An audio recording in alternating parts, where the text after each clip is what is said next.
शिवसेनेसारखाच निकाल देत निवडणूक आयोगाने शरद पवार यांना मोठा धक्का दिलाय।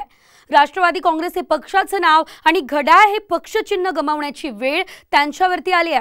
त्यामुळे आता त्यांना निवडणुकीसाठी नवं नाव आणि नवं चिन्ह निवडावं लागणार आहे आणि त्यासाठी शरद पवार गटाने नव्या नावावरती शिक्कामोर्तबही केलंय। पाहुयात हा रिपोर्ट। राष्ट्रवादी काँग्रेस पार्टी शरदचंद्र पवार।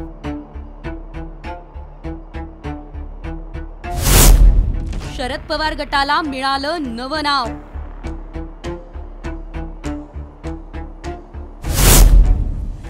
नावाची चिंता नको, जयंत पाटलांचं आवाहन।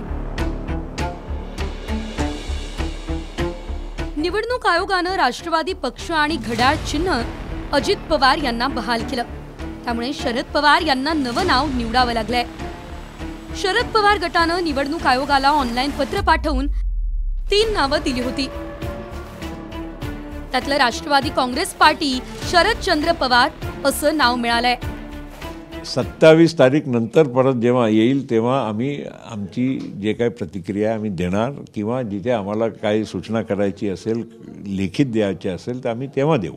आता हे फक्त राज्यसभेची निवडणूक पुरतं असल्यामुळे मी काही यामध्ये फार काही महत्त्व देत नाही। म्हणजे सूचना तुम्ही देणार आहात? नाही, असं काहीच मी म्हणत नाही। अजून येऊ तरी द्या, काय त्यांच्याकडून नाव येते त्याच्यानंतर आम्ही तुम्हाला प्रतिक्रिया अधिकृत देऊ। नावाप्रमाणेच शरद पवार गटाला नवं चिन्ह देखील मिळवावं लागणार आहे। शरद पवार गटाकडून उगवता सूर्य, कपबशी, सूर्यफूल आणि चष्मा या चिन्हांचा विचार सुरू असल्याचं कळतंय। दरम्यान पक्षाचं नाव आणि चिन्हाची भीती न बाळगता कामाला लागा असं आवाहन शरद पवार गटाच्या जयंत पाटील यांनी कार्यकर्त्यांना केलंय। लोक आपल्यापेक्षा फार पुढे आहेत। लोक कुणाचं कुठलं चिन्ह आहे हे ओळखतातच, पण आता नावाने आणि व्यक्तीने काम चांगलं केलं असेल तर त्याला मत देतात। त्यामुळे आता चिन्हाची भीती बाळगू नका।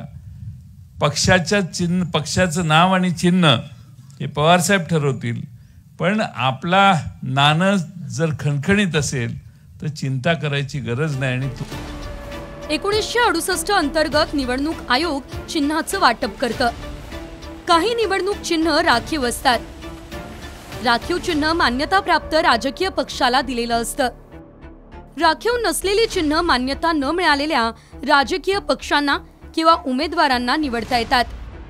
राखीव नसलेली चिन्ह संबंधित निवडणुकीपुरतीच संबंधित पक्षाला दिली जातात।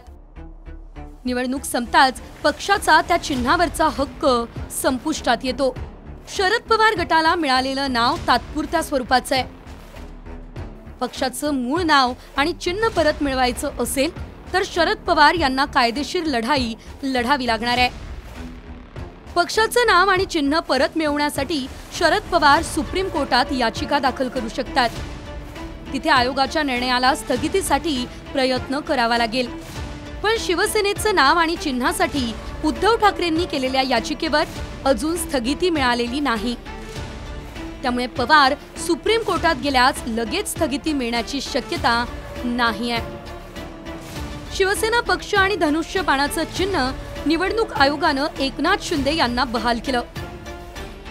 त्यानंतर शरद पवार यांनी उद्धव ठाकरेंना नव्यानं तयारी सुरू करण्याचा सल्ला दिला होता।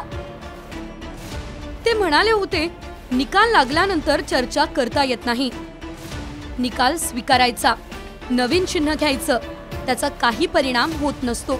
चिन्ह असो अथवा नसो, निवडणुकीला सामोरं जाण्याची तयारी ठेवली पाहिजे।